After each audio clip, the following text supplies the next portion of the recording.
देखिए, समाजवादी पार्टी और स्वामी प्रसाद मौर्य की जो कहानी है वो विक्रम बेताल जैसी हो गई है।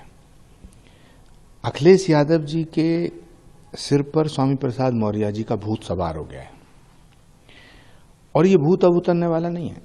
चाहे डिम्पल यादव जी कुछ कहो, प्रोफेसर साहब कुछ कहो, शिवपाल जी कुछ कहो, अब स्वामी प्रसाद मौर्य का भूत अखिलेश यादव जी के ऊपर चढ़ के बैठ गया है। और सच बात यह है कि अखिलेश जी स्वामी प्रसाद मौर्य से डरते हैं।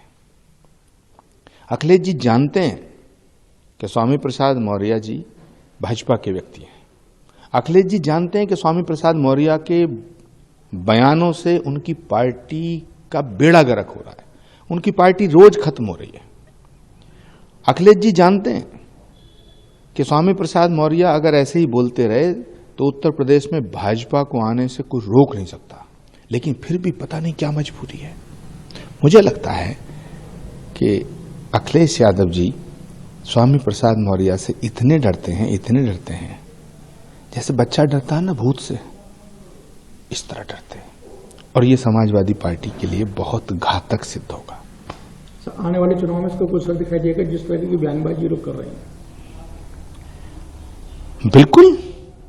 उत्तर प्रदेश में डे बाई डे बीजेपी का ग्राफ बढ़ रहा है। गठबंधन के नाम पे हम एक दूसरे को गाली दे रहे हैं, गठबंधन के नाम पे हम एक दूसरे को बर्बाद करना चाहते हैं। गठबंधन के नाम पे समाजवादी चाहती है कि कांग्रेस की आंखों में धूल झोंक दें और कहीं आम आदमी पार्टी से झगड़ा, कहीं टीएमसी से झगड़ा।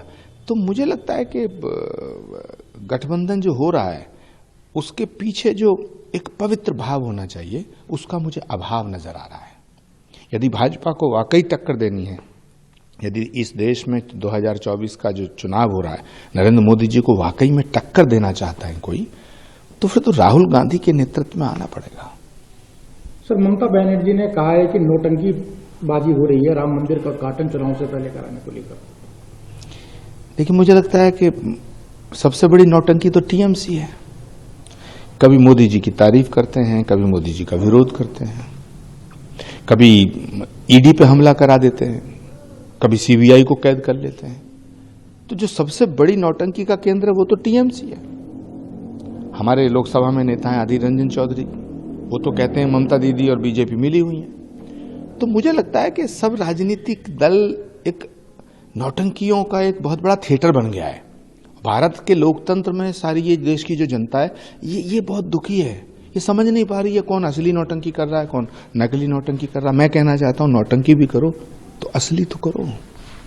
सर, अखिलेश यादव ने अपना निमंत्रण जो है वो वापस कर दिया, एक मौका था वो भी गवा दिया, क्या कहेंगे इसको लेकर? देखिए, अखिलेश यादव जी को भगवान के मंदिर के प्राण प्रतिष्ठा का जो निमंत्रण मिला ये उनका परम सौभाग्य का विषय है, लेकिन निमंत्रण को ठुकराना परम दुर्भाग्य का विषय है।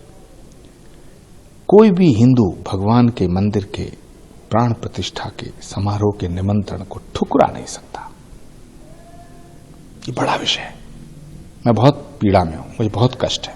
मैं जानता हूं कि अखिलेश यादव जी हिंदू विरोधी नहीं है, उनका परिवार बहुत संस्कारवान है, लेकिन ये बड़ा भारी दुर्भाग्य का विषय है कि उन्होंने राम मंदिर के निमंत्रण को ठुकराया है। प्रायश्चित करने का एक मौका था, वो भी गंवा दिया।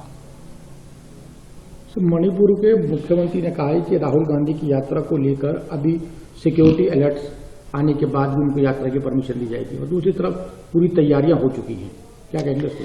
राहुल गांधी जी को इस देश में यात्रा करने के लिए किसी परमिशन की जरूरत नहीं है। राहुल गांधी शांति के ध्वजवाहक हैं, भारत जोड़ो के बाद भारत न्याय यात्रा निकालना चाहते हैं। राहुल गांधी एक महान तपस्वी हैं और तपस्वियों की यात्रा की परमिशन मणिपुर सरकार नहीं देगी। ये तो घोर अनर्थ हो जाएगा, ये तो अन्याय है, ये तो अधर्म है। हम इसके खिलाफ आवाज उठाएंगे। भाजपा के मुख्यमंत्री उसके बावजूद भी इस तरह के उन्होंने कहा security point. Bharatiya Janata party तो चाहती है राहुल गांधी कहीं न जाए। भारतीय जनता पार्टी अगर किसी एक नेता से डरती है, खौफ है, तो उसका नाम राहुल गांधी है।